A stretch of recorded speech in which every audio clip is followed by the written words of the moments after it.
कहानी स्टार्ट होती है शादी के दिन से। अपना वैन केसिंग तैयार हो रहा होता है और वो बहुत ही सुंदर लग रहा होता है।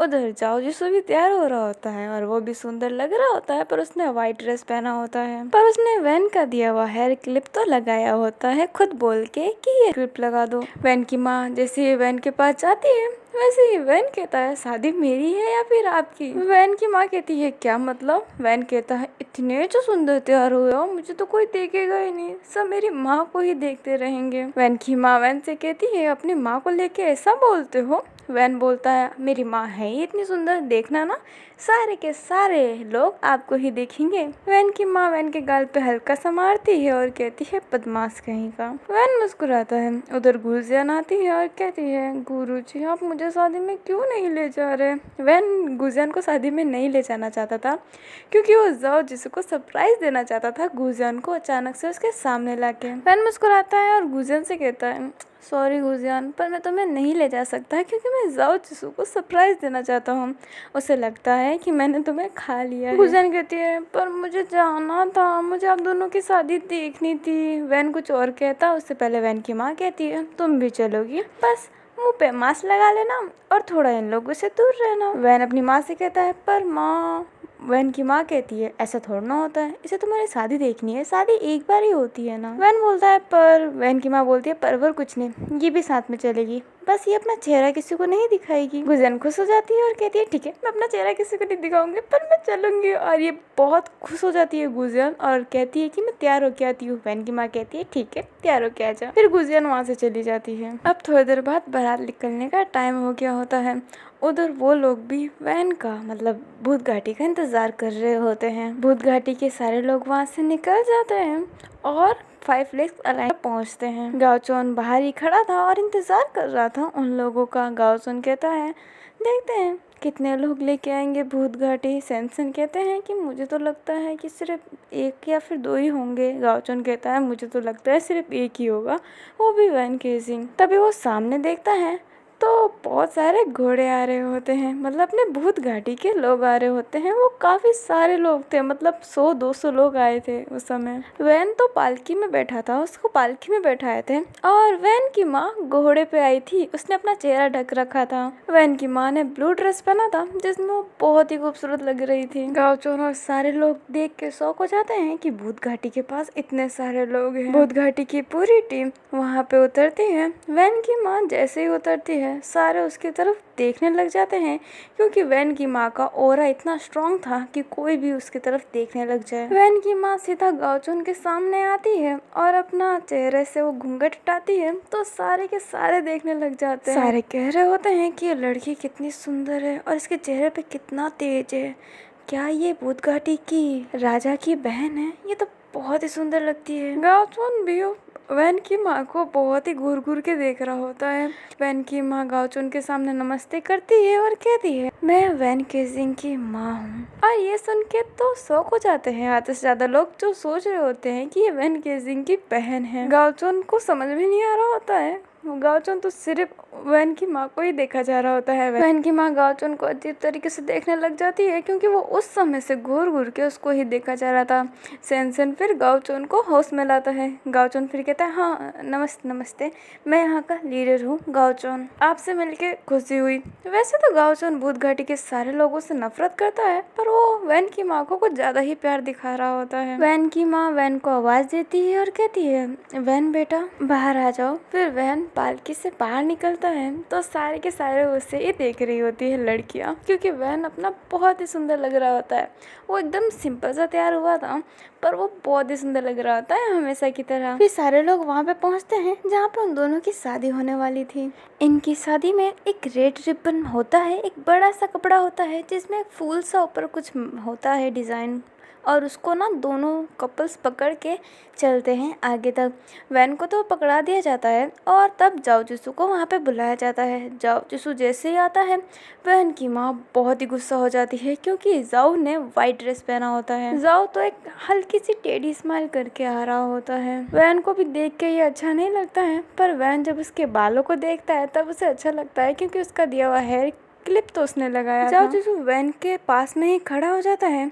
वैन की माँ बहुत गुस्सा हो जाती है और जाओ जिसू से बोलती है कि तुम्हें पता नहीं है हमारे शादी का नियम। हमने आपके पास भिजवाया था ना कि आपको गहरे रंग का कपड़ा पहनना है, आप ये व्हाइट क्यों पहन के आ गए? आपको पता है हमारे यहाँ पे व्हाइट पहनने का मतलब है कि आपका पति मर चुका है। जाओ जिसू भोला बनने की कोशिश करता है। जाओ जिसू बड़ा क्यूट सा फेस बना के बोलता है और ऐसा ना कि उसको बहुत अफसोस हो रहा है। जाओ जिसू बोलता है, हाँ मुझे नहीं पता था, मुझे इतना ज़रूर पता था कि गहरे रंग का ड्रेस पहनना है, पर ये नहीं पता था कि वाइट ड्रेस पहनूंगा तो उसका मतलब मेरा होने वाला मर चुका है। मैं क्या कह रहा हूँ, मुझे माफ़ करना। वैन की माँ गुस्से में बोलती है, बहुत भोले बन रहे हो तुम। जाओ जिसू बोलता है, नहीं नहीं मैं बोला नहीं बन रहा हूँ। जाओ सो तो मन ही मन मुस्कुरा रहा था और कह रहा था, अब आएगा मजा, शादी के पहले दिन क्लेश होगा। वैन की माँ जाओ से कहती है, कम से कम कमर की पट्टी का तो अलग कलर कर देते, तुमने तो इसको भी वाइट ही रखा है। जाओ फिर से क्यूट चेहरा बना के कहता है, सॉरी मुझे नहीं पता था, मुझे माफ़ कीजिएगा। वैन की माँ कुछ और कहती है उससे पहले वैन बोलता है, माँ शांत हो जाइए, आप जानते नहीं हैं मुझे क्या कहा जाता है, रंगों का देवता। वैन की माँ फिर शांत हो जाती है और सब सोचने लग जाते हैं, रंगों का देवता। जाओसू भी सोचने लग जाता है कि बात क्या कर रहा है। शादी में अपना बिच्छू भी आया था। बिच्छू तो हल्का सा मुस्कुराने लग जाता है। वैन अपनी माँ से कहता है, मैं कर सकता हूँ क्या? वैन की माँ मुस्कुराती है और कहती है, क्यों नहीं बेटा। फिर वैन अचानक से जाओ को अपने बहुत करीब ला लेता है। फिर जाओ भी सोच रहा होता है कि वैन कर क्या रहा है सबके सामने। जाओ अब वैन से अलग होने की कोशिश करता है, पर वैन की हाथ बहुत ही टाइट रहती है। वो अगर किसी को पकड़ ले तो इतने जल्दी नहीं छोड़ने वाला, और अपने आजू को तो बिल्कुल नहीं। जाओ तो बस यही कह रहा होता है कि मुझे छोड़ो, पर वैन छोड़ नहीं रहा होता है और सब सोचते हैं कि ये कर क्या रहे हैं। फिर वैन अपना एक हाथ जाओ के शरीर पे आराम आराम से फेरने लगता है। वैन जैसे ही जाओ के हाथ शरीर पे अपना हाथ फेरने लगता है, वैसे ही जाओ के कपड़ों में हल्की हल्की रंग आने लगती है। ये देख के तो सब शौक हो जाते हैं। वैन की माँ मुस्कुरा रही होती है और अपना बिच्छू हल्का सा मुस्कुरा रहा होता है और गुजियान दूर खड़ी ये सब देख रही होती है। सारे के सारे शौक हो जाते हैं कि ये अचानक से कैसे हुआ, जाओ के कपड़ों में रंग कैसे आने लगा। थोड़ी देर बाद जाओ का कपड़ा एकदम ना ब्लू कलर का हो जाता है, डार्क ब्लू, और वो बहुत अच्छा लग रहा होता है। फिर जाओ कपड़ों में जैसे ही कलर आ जाता है, वैन जाओ को छोड़ देता है और कहता है, मैंने कहा था ना तुम ब्लू में कुछ अच्छे लगोगे, देखो तुम कितने अच्छे लग रहे हो। जाओ अपने हाथों के बाजुओं को देखता है तो देखता है वो ब्लू कलर के हो गए होते हैं। जाओ भी सोचने लग जाता है कि अचानक से इनमें कलर कैसे आ गया। जाओ एकदम शांत होकर बोलता है वैन से कि तुम्हारी शक्ति ये है कि तुम किसी चीज में भी कलर डाल सकते हो। वैन कहता है हाँ। फिर वैन जाओ के कान के पास पहुंच जाता है और जाओ से कहता है, वैसे मेरे पास शक्ति तो बहुत है पर मैं तुम्हें बता नहीं सकता। फिर वैन और कुछ नहीं कहता और मुस्कुराता है और वहाँ से दूर हो जाता है। फिर वैन वापस से वो रिबन पकड़ लेता है और एक रिबन जाओ को भी पकड़ा दिया जाता है। वो दोनों उस रिबन को पकड़ के आगे चलते हैं, एक दूसरे के सामने खड़े होते हैं और ऐसा ना एक दूसरे को ग्रीट करते हैं झुक के। वहाँ पे कोई पंडित जैसे इंसान खड़े रहते हैं जो कहते हैं, तुम्हें एक दूसरे को वादा करना पड़ेगा, एक दूसरे को वचन देना पड़ेगा, तुम्हें 3 वचन देना है। वो कहते हैं कि पहला वचन तुम्हें ये देना है कि तुम इस रिश्ते को बचाने की पूरी कोशिश करोगे। जाओ और वैन एक साथ में बोलते हैं कि हम इस रिश्ते को बचाने की पूरी कोशिश करेंगे, पर जाओ मन में बोलता है कि कोशिश क्या, मैं तो कुछ नहीं करने वाला, मैं तो उसको मारना चाहता हूँ जान से, क्या ही रिश्ता बचाऊंगा। फिर वो बोलते हैं कि दूसरा वचन ये है कि तुम एक दूसरे से कभी झूठ नहीं बोलोगे। जाओसू और वैन एक साथ में बोलते हैं कि हम एक दूसरे से कभी झूठ नहीं बोलेंगे, पर इस बार वैन अपने मन में कहता है कि मुझे झूठ बोलना पड़ेगा, क्योंकि अगर मैंने सच बता दिया तो ये मुझे छोड़ के चला जाएगा, क्योंकि इसका मकसद पूरा हो जाएगा। फिर वो बोलते हैं लास्ट वचन ये है कि तुम एक दूसरे की हमेशा रक्षा करोगे। दोनों एक साथ में बोलते हैं कि हम एक दूसरे की हमेशा रक्षा करेंगे, पर वैन अपने मन में कहता है कि मैं मरते दम तक इसका साथ निभाऊंगा, मैं ये वचन देता हूँ। जाओ अपने मन में कहता है मैं इसकी रक्षा करूंगा ताकि मैं इसे मार सकूं। फिर वो कहते हैं कि अपने बड़ों के सामने झुके और उन लोगों का आशीर्वाद लें। फिर वैन और जाओ अपने बड़ों के सामने खड़े हो जाते हैं और झुक के उन्हें ग्रीट करते हैं 3 बार। अब उनकी शादी हो जाती है और सबको खाने की और ले जाया जाता है, मतलब उस समय भोजन का समय हो गया होता है। सारे भूत घाटी के लोग बैठे होते हैं और वहाँ के भी लोग बैठे होते हैं, आपस में अच्छे खासे बात कर रहे होते हैं और खाना खा रहे होते हैं। वैन और जाओ को पास में बैठाया था पर वो दोनों खाना नहीं खा सकते थे। जाओ जिसू को बहुत ही भूख लग रहा होता है। जाओ वैन को कहता है गुस्से में कि कैसा रिवाज है, हम खाना क्यों नहीं खा सकते। वैन मुस्कुराता है और कहता है जो है वो है। जाओ कहता है क्या जो है वो है, भूख के मारे जान जा रही है मेरी। वैन मुस्कुराता है और कुछ नहीं कहता है। भूत घाटी का ये नियम है कि शादी के बाद जो जोड़े होते हैं, नए जोड़े, उन्हें वहाँ पे एक मूर्ति जो शेर की है उसके सामने झुक के उसका आशीर्वाद लेना पड़ता है, तभी वो कुछ खा पाते हैं नए जोड़े। तो वैन और अपने जाओ भूखे थे, वो जब तक भूत घाटी नहीं जाते तब तक वो कुछ खा नहीं सकते थे, हाँ पर वो पी जरूर सकते थे। उसे कहता है आजू मुझे पता है तुम्हें बहुत भूख लग रहा है, थोड़ा सा बर्दाश्त कर लो, एक काम करो तुम चाय पी लो जिस वजह से तुम्हारी भूख मर जाएगी। जाओ उसकी बातों का कोई जवाब नहीं देता है। वैन भी फिर उससे नहीं बोलता है और एक प्यारी सी स्माइल करता है। वैन की नज़र अपनी माँ पे पड़ती है जिसको गाओचोन बहुत ही परेशान कर दिया होता है। उसे देख देख के गाओचोन वैन की माँ का बहुत ही सेवा कर रहा होता है, जैसे कि ना उसके खाने के लिए वो भी खाना खा रही होती है तो उसके खाना दे रहा होता है, उसे उसके लिए पानी भर रहा होता है। इन सब चीज़ों से वैन की माँ तो बहुत ही परेशान हो गई होती है। वैन को ये देख के बहुत हंसी आ रही होती है। अब थोड़ी देर बाद वो दोनों अलग जगह पे जाते हैं, मतलब वहाँ पे ना डांस प्रोग्राम होगा, मतलब डांस करेंगे, गाना गाया जाएगा, जिसे जो करना होगा वो करेंगे और नए जोड़े को आशीर्वाद देंगे और कुछ गिफ्ट देंगे। जाओ और वैन को फिर से साथ में बैठाया हुआ था और अपना जाओ का चेहरा बहुत ही उदास हो गया होता है क्योंकि उसे बहुत भूख लगी होती है। पर जाओ के पास में ही काऊ वेनिंग खड़ा था जो उसे बार बार पीने के लिए पानी दिया जा रहा था। जाओ बहुत ही पानी पी रहा था और ये देख के वैन को हंसी आ रही होती है। जाओ भूत घाटी के लोगों को देख के सोच रहा होता है इतने सारे लोग जंगल में रहते हैं क्या, ये रहते कैसे हैं? जंगल में तो मैंने कोई घर नहीं देखा, मैंने सोचा नहीं था इसके पास इतने सारे लोग होंगे, इसके पास इतने सारे लोग कैसे हैं? क्योंकि कहा जाता है ये तो इंसानों को खा जाता है, कुछ समझ में नहीं आ रहा मुझे। काऊ वेनिंग उसे पानी देना बंद हो जाता है तो जाओ अपना कप काऊ वेनिंग के आगे करता है, कहता है अरे यार दो यार। काऊ वेनिंग धीरे से जाओ के कान में कहता है कि अपने ही दिन में इतना शराब कौन पीता है।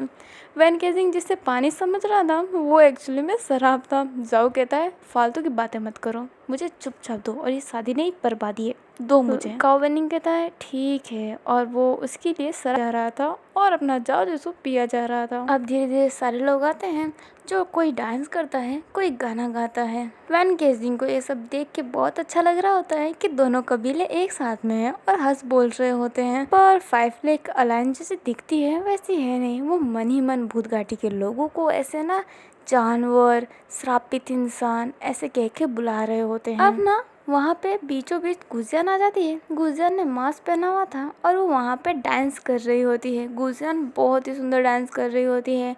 काऊ वेनिंग को ये देख के हल्का सा आंसू आ जाता है और जाओ जिसू को भी शक होता है कि ये गुजियान है, क्योंकि गुजियान को वो लोग पहचान सकते हैं क्योंकि वो बचपन से साथ में है। गुजियान डांस करके वहाँ से चली जाती है तो काऊ वेनिंग गुजियान के पीछे जाने वाला रहता है। तभी वैन काऊ वेनिंग से कहता है तुम सेवक हो, अपने मालिक को छोड़ के कहाँ जा रहे हो? जाओ जिसू वैन से कहता है तुम्हें क्या, उसकी मर्जी, वो कहीं भी जाए। वैन बोलता है तुम बोल रहे हो वो तुम्हारा सेवक है? जाओ कहता है हाँ पर वो मेरा सेवक है। जाओ और कुछ कह पाता उससे पहले वैन कहता है और तुम मेरे हो, ठीक है। जाओ और कुछ कहता उससे पहले काऊ वेनिंग उसको रोक लेता है और कहता है मैं कहीं नहीं जा रहा। वैन केजिंग फिर मुस्कुराता है और कहता है अच्छी बात है। अब ऐसे ही वहाँ पे बहुत सारे लोग आते हैं, कोई डांस करता है, कोई गाना गाता है और अपना काऊ वेनिंग जाओ जिसू के लिए अभी भी शराबी भर रहा होता है। जाओ के हाथ में अभी भी शराब का वो छोटा सा होता है ना कप था। जाओ जिसू जैसे ही उसको पीता उससे पहले वैन हाथ से ले लेता है जाओ के और खुद पी लेता है। वैन जैसे ही पीता है वैसे ही वो ऐसा ना पानी फेंक देता है बाहर और कहता है तुम शराब पी रहे हो? वैन ने धीरे से कहा था। जाओ कहता है तो और क्या करूँ, भूख के मारे मेरी जान जा रही है। वैन कहता है तो चाय पी लेते, शराब पीना जरूरी था क्या? तुम्हें पता है अब मेरी माँ कितना गुस्सा होगी तुम पे और मुझ पे भी। जाओ कहता है तो मैं क्या करूँ, तुम्हारा ये घटिया सा रिवाज है कि खाना नहीं खा सकते, मुझे कितनी भूख लगी है तुम्हें क्या पता। वैन और कुछ नहीं कहता और जाओ के सामने हाथ जोड़ता है और कहता है अब मेरे बाप एक और मत पीना प्लीज़, अब रहने दो, माँ बहुत गुस्सा होगी। वैन कुछ और कहता उससे पहले वैन की माँ वहाँ पे आ जाती है और कहती है अभी से तुम जोरू के गुलाम बन गए, तुम तो अभी से इसके सामने हाथ जोड़ रहे हो, आगे क्या होगा? वैन की माँ जाओ की तरफ देखती है और कहती है तुमने तो अभी से मेरे बेटों को हाथ जुड़वाना स्टार्ट कर दिया, आगे तो तुम इसकी जिंदगी खराब कर दोगे। जाओ को तो हल्का हल्का नशा चढ़ गया होता है। जाओ कहता है सही कहा आंटी, इसकी जिंदगी तो मैं एकदम झट कर दूंगा। वैन की माँ ने तो वो सब बात मजाक में ही कहा होता है। वैन की माँ कहती है क्या फिर वैन बात संभालते हुए कहता है, जिससे आप मतलब ना वैसे ये भी मजाक कर रहा था, बड़ा मजाकिया है ये भी। जाओ कुछ कहता है उससे पहले वैन ना जाओ को हल्की सी चींटी काटता है। जाओ कहता है उफ।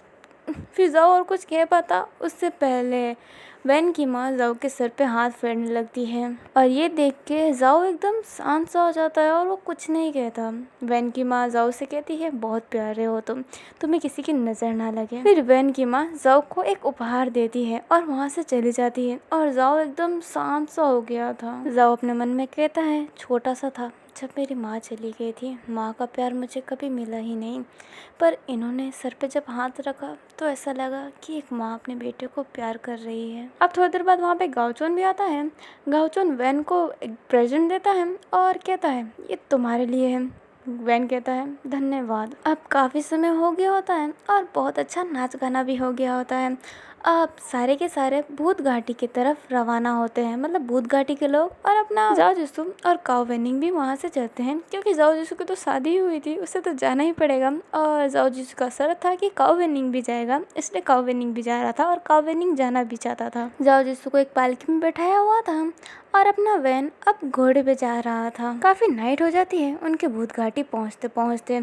जाओ जिसु तो अपने पालकी में ही सो गया होता है, क्योंकि उसने कुछ ज्यादा ही ड्रिंक कर ली होती है। वैन की माँ और वो सारे लोग भूत घाटी के जंगल के बीचों बीच आ गए थे। काओ वेनिंग चुपचाप आगे बढ़ रहा होता है, तभी सब लोग उसे रोकते हैं और काओ वेनिंग वहाँ पे रुक जाता है। फिर वैन की माँ सबसे आगे जाती है और काओ वेनिंग सोच रहा होता है कि ये औरत कर क्या रही है। फिर वैन की माँ एक मंत्र पढ़ती है, तभी वहाँ पे एक थोड़ी सी रोशनी होती है और वहाँ पे अपना भूत घाटी विलेज दिखने लग जाता है। पहले तो सिर्फ जंगल ही जंगल दिख रहा था, पर वैन की माँ के मंत्र पढ़ते ही वो जगह दिखने लगता है। काओ वेनिंग तो ये देखता ही रह जाता है।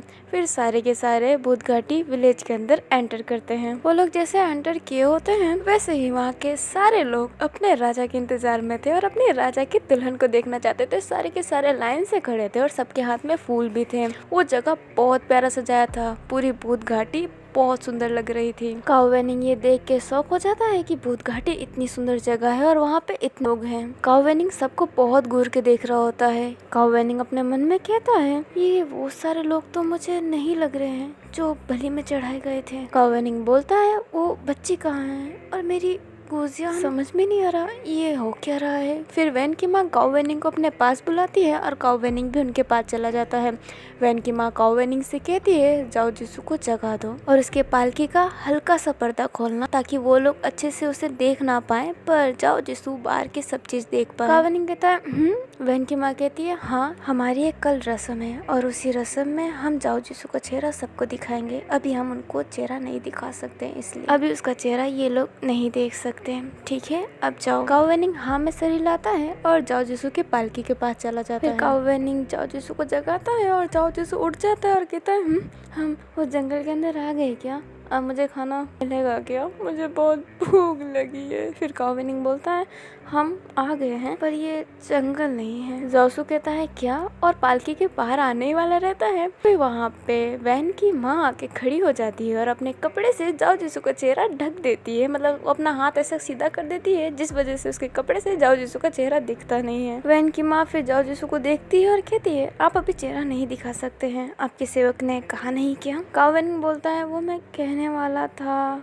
वैन की माँ कहती है, कोई बात नहीं, हम में सफाई देने की कोई ज़रूरत नहीं है। फिर वैन की माँ जाओ से कहती है, आप अभी चेहरा नहीं दिखा सकते हैं, ठीक है, तो अंदर जाइए। जाओ जिसु अंदर चला जाता है। फिर वैन की माँ ही उस पर्दे को सेट कर देती है। फिर वैन की माँ वहाँ से चली जाती है और पालकी भी चलने लगती है। जाओ जिसु तो शौक हो जाता है, क्योंकि वो जब वो जगह देख रहा होता है तो सोच रहा होता है, इतनी सुंदर जगह और वहाँ पे इतने सारे लोग भी थे। जाओ जिसु को भी समझ में नहीं आ रहा होता है। वो सारे लोग जाओ जिसु पे और उस पालकी की तरफ बहुत सारे फूल बरसा रहे होते हैं। वहाँ पे छोटे छोटे बच्चे होते हैं जो पालकी के थोड़े पास आ गए होते हैं और थोड़ा सा ना उनको जाओ जिसु का चेहरा दिख गया होता है और वो बोल रहे होते हैं, ये तो लड़का है, पर ये कितना सुंदर है। सारे बच्चे कहने लग जाते हैं, वो बहुत सुंदर है। फिर वहाँ के बूढ़े बुजुर्ग भी दूर से ही आशीर्वाद दे रहे होते हैं और जाओ जिसु ये सब देख ही रहा होता है। अपना वैन भी घोड़े पे मुस्कुरा रहा होता है और सबको ना नमस्ते कर रहा होता है। अपने ना जाओ जिसु का कान बहुत ही तेज है, इसलिए जाओ जिसु को वहाँ पे दो लड़कियों की बातें सुनाई देती है जो कह रही होती है, वैन केसिंग को एक लड़के से शादी करने की क्या ज़रूरत थी? वो कितना सुंदर था, वो हमसे कर लेता। वो किसी बाहर वाले से किया, वो भी एक लड़का। दूसरी लड़की कहती है वो लड़का कितना लकी होगा ना जो हमारे राजा ने उससे शादी की। वो दूसरी लड़की कहती है हाँ मुझे तो उससे नफरत सी हो रही है। जाओ अपने पालकी में ही एक टेढ़ी सी स्माइल करता है और कहता है मैंने कौन सा बोला था उससे शादी करने को, वो खुद ही आया था और वो उतना भी सुंदर नहीं है जितना ये लड़कियां बोल रही है। फिर जाओ एक मुंह बिगाड़ता है और अपने हाथों पे हाथ फोल्ड करके बैठ जाता है। फिर जाओ एकदम शांत हो जाता है और बाहर देखने लगता है और कहता है ये जगह कितनी सुंदर है ना, मैं कभी सोच भी नहीं सकता था कि भूत घाटी ऐसी होगी। फिर जाओ कहते हैं ये लोग यहाँ पे कैद है क्या, ये भूत घाटी वाले ने बाहर जाने नहीं देते क्या। फिर जाओ उनके चेहरे पे देखता है जो बहुत ही खुश लग रहे होते हैं। जाओ कहते हैं पर ये कितने खुश लग रहे हैं। फिर जाओ कहते हैं मुझे कुछ समझ में नहीं आ रहा। काहू बेनिंग भी हर जगह गुजियान को देख ही रहा होता है, मतलब वो अपनी गुजियान को ढूंढ रहा होता है कि इस भीड़ में कहीं वो भी दिख जाए, पर उसकी गुजियान तो उसके थोड़े से पीछे ही चल रही थी। अब वो सारे महल के अंदर पहुंच जाते हैं। वैन केसिंग अपने घोड़े से उतरता है और जाओ की पालकी के पास जाता है और उसे अपना हाथ देता है बाहर आने के लिए, पर अपना जाओ वैन का हाथ नहीं पकड़ता है और चुपचाप वहाँ से निकल जाता है। वैन कहता है हाथ पकड़ो, जाओ कहता है मुझे कोई शौक नहीं है। तभी वहाँ पे वैन की माँ आ जाती है और जाओ से कहती है कि आपको कोई शौक नहीं है पर आपको हाथ पकड़ना पड़ेगा, तो आप हाथ पकड़िए ताकि हम अपने मूर्ति के पास जा सके। जाओ कहता है मूर्ति? वैन की माँ कहती है हाँ। फिर वैन धीरे से जाओ से कहता है मैंने तुम्हें बोला था ना जब तक हम यहाँ की शेर की मूर्ति की पूजा नहीं कर सकते तब तक तुम खाना नहीं खा सकते। फिर वैन की माँ कहती है अब हाथ पकड़ लीजिए ताकि हम उस मूर्ति के पास जा सके। वैन जाओ के सामने हाथ आगे करता है और फाइनली जाओ को हाथ पकड़ना पड़ता है। वैन मुस्कुराता है और वैन की माँ भी मुस्कुराती है और आगे चलने लगती है। जाओ अचानक से एक ईवल सी स्माइल देता है और अपने नाखूनों को वैन के हाथों में गड़ाने लग जाता है। वैन को कुछ चुभता है और वैन जाओ की तरफ देखता है और जाओ बोलता है हाँ क्या हुआ? वैन बोलता है कुछ नहीं, पर जाओ और तेज नाखून चुबाने लगता है। वैन ना थोड़ा सा स्माइल करता है और मन में कहता है पागलों जैसी हरकत है इसकी। वैन को स्माइल करते देख के जाओ सोच रहा होता है कि इसको चुभ नहीं रहा क्या, और जाओ और तेज चुबाने लगता है, पर वैन अपना मुस्कुरा ही रहा होता है। फिर वो सब उस मूर्ति के पास पहुंच जाते हैं। वैन की माँ जाओ से कहती है जाओ जैसे भगवान होते हैं ना वैसे ही ये है, ये भगवान नहीं है पर भगवान के बेचे हुए एक दूत थे हमारे लिए। इन्होंने ही हमारी रक्षा की है, इन्होंने ही हमें ये शक्ति दी है, इसलिए इनके सामने 5 बार तुम दोनों साथ में झुको और इनसे आशीर्वाद लो ताकि तुम्हारा रिश्ता अटूट रहे। जैसे ये हमारे विलेज की रक्षा करते हैं वैसे तुम्हारे रिश्ते की भी रक्षा करेंगे, तो उनके सामने झुक के आशीर्वाद। जाओ तो शेर की मूर्ति को ही देखा जा रहा होता है। वैन धीरे से जाओ से कहता है झुको। फिर जाओ झुकता है। फिर वो दोनों 5 बार एक साथ में झुकते हैं और उस शेर की मूर्ति से आशीर्वाद लेते हैं। उस मूर्ति के पास एक छोटी सी फूल लगी हुई थी रेड कलर की। वैन की माँ मुस्कुराती है और उस मूर्ति के पास जाती है, फूल का 2 टुकड़ा ले लेती है, तोड़ लेती है, मतलब उस फूल के पत्ते 2 तोड़ लेती है। फिर वैन की माँ उन दोनों के पास जाती है, उस पत्ते को अपने मुट्ठी में बंद करती है, अपने सर के पास लगाती है और मन में कहती है मेरे बेटों पे अपना आशीर्वाद बनाए रखना। फिर वैन की माँ मुट्ठी खोलती है और उस पत्ते को वैन और जाओ के सर पे लगा देती है। वैन की माँ एक साथ में ही दोनों के सर पे हाथ फेरती है और कहती है तुम दोनों को नजर ना लगे। फिर वैन की माँ हाथ हटा लेती है और जाओ को अपने दोनों हाथ से पकड़ लेती है और कहती है कि किसी चीज की जरूरत हो तो बेझिझक बोलना, शर्माना मत, तुम मुझे अपनी माँ ही समझना। और ये सुन के जाओ जिसको एकदम शांत हो जाता है, उसे बहुत अच्छा लग रहा होता है क्योंकि उसको कभी माँ का प्यार मिला ही नहीं। जाओ जिसको बड़े प्यार से वैन की माँ को देख रहा होता है। वैन की माँ फिर मुस्कुराती है और कहती है अब तुम दोनों जाओ और खाना खा लो। फिर वैन की माँ वहाँ से चली जाती है और जाओ जिसको एकदम शांत था। फिर वैन जाओ से कहता है तुम्हारा रिएक्शन नहीं बदला। जाओ कहता है क्या मतलब? वैन बोलता है कि खाना खाने को बोला है ना, तुम तो उस समय से भूख से मर रहे थे, क्या अब तुम्हें खाना नहीं खाना? जाओ कहता है पता नहीं यहाँ का खाना कैसा होगा, मुझे तो अच्छा नहीं लगेगा, और ये कहते ही सीधा सीधा चलने लगता है। फिर वैन और जाओ को एक कक्ष में बैठाया जाता है जहाँ पे बहुत सारी दासें होती है, वैन की दोनों के लिए खाना सर्व कर रही होती है। वैन की माँ टेबल पे पूरा खाना सजा देती है और खाना बहुत ही अच्छा लग रहा होता है। जाओ तो उन खानों को ही देख रहा होता है। फिर वैन की माँ जो शादी में उनको एक रेड कलर का रिबन दिया था ना, जो दोनों को पकड़ना था, वो रिबन उन दोनों के शरीर पर डाल देती है और कहती है खुद खाने से पहले एक दूसरे को खिलाना है, ठीक है? वैन कहता है जाओ कहता है हाँ ये भी रिवाज है क्या। वैन की माँ मुस्कुराती है और जाओ के चेहरे पे हाथ रखती है और कहती है हाँ ये भी रिवाज है। जाओ को खिलाना तो नहीं होता है कि माँ का बात टालना भी नहीं चाहता था, इसलिए जाओ वैन को खिला देता है और वैन बड़े खुशी से खा लेता है। पर जब वैन जाओ को खिलाता है तो जाओ जानबूझ के वैन की उंगली काट लेता है। वैन थोड़ा सा चिल्लाता है आउच। फिर वैन की माँ बोलती है क्या हुआ। जाओ फिर कहता है ओह सॉरी, मुझे किसी के हाथ से खाने की आदत नहीं है ना, इसलिए शायद मेरा दांत लग गया होगा। वैन की माँ जाओ की तरफ देखती है और कहती है कोई बात नहीं बेटा। और बेटा सुन के जाओ को फिर से अच्छा लगता है और वो वैन की माँ की तरफ ही प्यार से देख रहा होता है। फिर जाओ जिसू एक बाइट लेता है और वैन की माँ की तरफ करता है उसे खिलाने के लिए। वैन की माँ मुस्कुराती है और कहती है तुम लोग खाओ, मैं खा चुकी हूँ। जाओ बोलता है एक बाइट ले लीजिए। फिर वैन की माँ मुस्कुराती है और वो खा लेती है। और ये देख के ना वैन मुस्कुरा रहा होता है। फिर वैन की माँ वहाँ से उठती है और कहती है तुम लोग खाओ, मैं तुम दोनों का कमरा देख लेती हूँ सही से सजा तो है ना। और ये कहते ही वहाँ से चली जाती है। जाओ खा रहा होता है और मन में ही कहता है कमरा सजा तो होगा। फिर जाओ को याद आता है कि आज तो उसकी फर्स्ट नाइट भी है। फिर जाओ का चेहरा तो अजीब सा बन गया होता है, वो वैन की तरफ ही देख रहा होता है। जाओ मन में ही कहता है ये तो मुझे बिल्कुल नहीं छोड़ेगा, क्या करूँ बचने के लिए। जाओ इधर उधर देख रहा होता है और मन में ही कहता है कि काओ वेनिंग भी यहाँ पे नहीं दिख रहा है। अब हमें काओ वेनिंग को दिखाया जाता है जो हर जगह गुजियान को ढूंढ रहा होता है। काओ वेनिंग हर जगह देख लगता है पर उसे गुजियान कहीं नहीं मिलती है। काओ वेनिंग बहुतों से पूछता भी है पर कोई उसकी बातों का जवाब नहीं देते। काओ वेनिंग चलते चलते ही एक लड़की से टकरा जाता है और वो लड़की गुजियान ही रहती है। पर गुजियान ने चेहरे पे मास्क पहन रखा था इसलिए काओ वेनिंग उसका चेहरा देखता नहीं है। पर काओ वेनिंग को एहसास जरूर हो जाता है।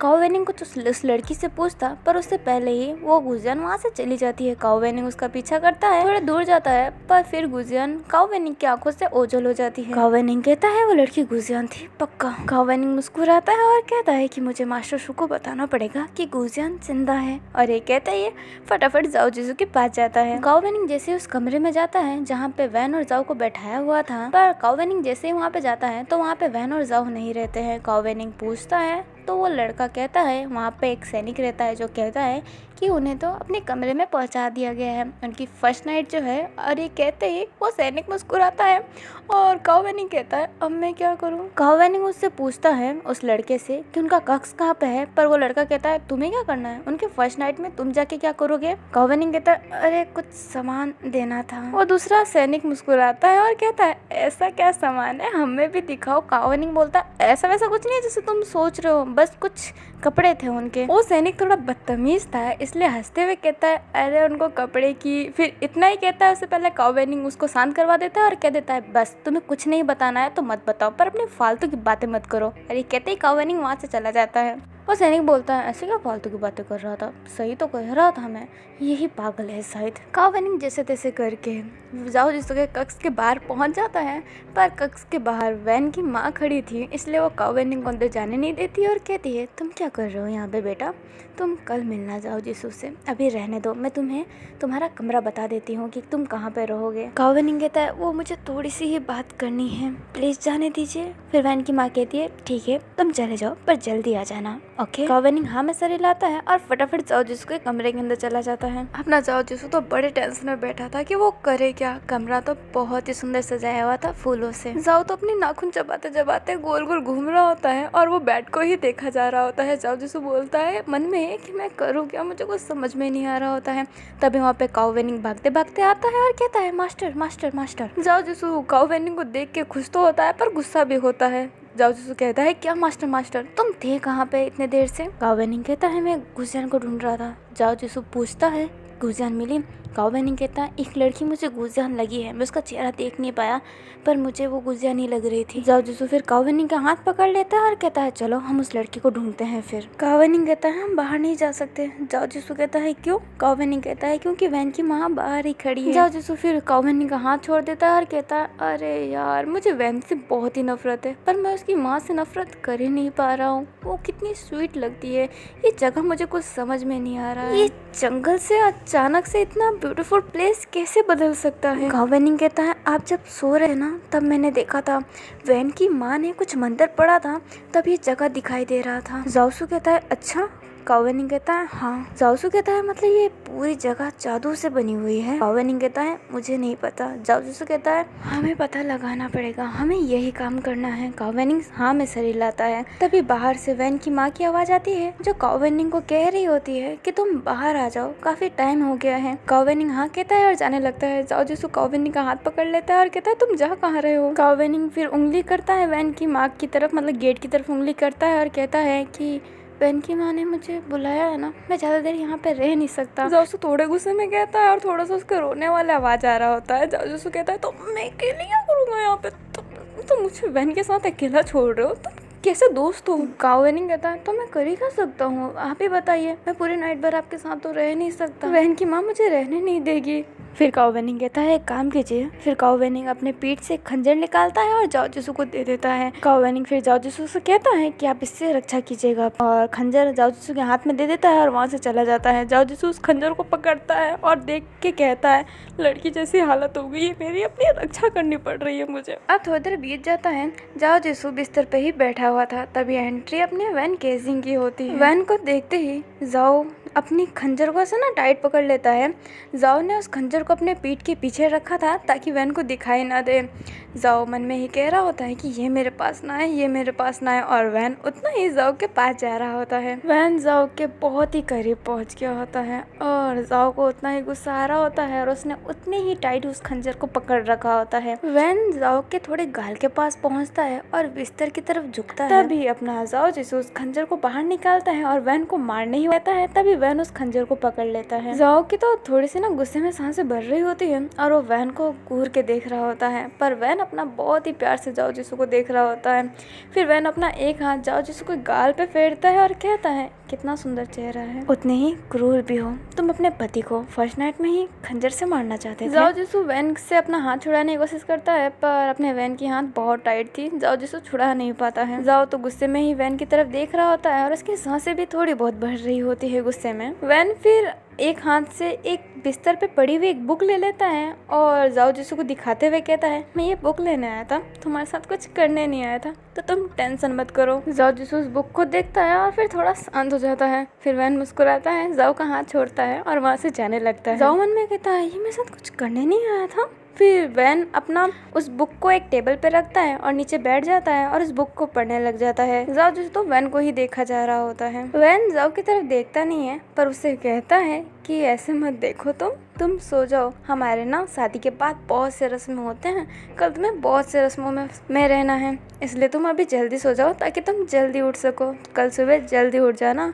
पहले तो हमारे यहाँ पे गांव के सारे लोग आएंगे तुम्हारा चेहरा देखने के लिए और तुम्हें काफ़ी सारे आशीर्वाद देंगे और अपने अपने तरफ से उपहार देंगे। तुम्हें हम सब के लिए खाना बनाना पड़ेगा और माँ उस खाने को चखेगी और तुम्हें आशीर्वाद के तौर पे कुछ उपहार देगी, तो तुम्हें कल खाना भी बनाना होगा, इसलिए अभी सो जाओ। जाओ कहता है कि मुझे खाना बनाना नहीं आता। वैन मुस्कुराता है और कहता है मैं तुम्हारी मदद कर दूंगा, पर तुम माँ को मना मत करना, उनका दिल टूट जाएगा और मुझे ये अच्छा नहीं लगेगा। जाओ कुछ नहीं कहता। वैन कहता है कि प्लीज मेरी माँ का दिल कभी मत तोड़ना, माँ रस्मों में बहुत पक्की है, वो सारी रस्मों को बहुत अच्छे से मानती है, इसलिए ठीक है तुम्हें जो करना है मेरे साथ करो, पर मेरी माँ के साथ अच्छा ही रहना। जाओ कुछ नहीं कहता और बिस्तर पर लेट जाता है और वैन की तरफ से मुंह हटा लेता है और सोने की कोशिश करता है।